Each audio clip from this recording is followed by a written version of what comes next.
Bonjour et bienvenue à ce rendez-vous de l'information judiciaire. Aujourd'hui, nous allons nous intéresser aux organes directeurs de l'Assemblée nationale.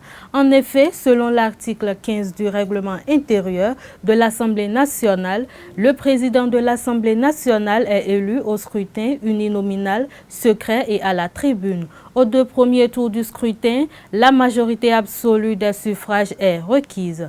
Au troisième tour, organisé entre les deux candidats arrivés en tête au tour précédent, la majorité relative suffit et en cas d'égalité des suffrages, le plus âgé est élu. Le doyen d'âge proclame le résultat qui est consigné dans un procès verbal signé par les scrutateurs et les secrétaires de séance.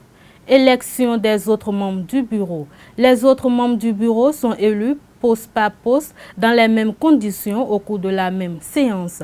L'élection des deux vice-présidents, des deux questeurs et des deux secrétaires parlementaires a lieu en déforçant autant que possible de reproduire au sein du bureau la configuration politique de l'Assemblée.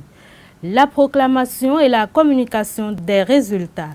À la fin du scrutin, le président de séance proclame les résultats et invite le président et le bureau élu à prendre place à la tribune. Le président de l'Assemblée nationale notifie la composition du bureau de l'Assemblée nationale au président de la République et au président de la Cour constitutionnelle. Et voilà, nous sommes arrivés au thème de ce numéro. Merci de m'avoir suivi et n'oubliez pas de nous laisser vos commentaires sur notre page Facebook.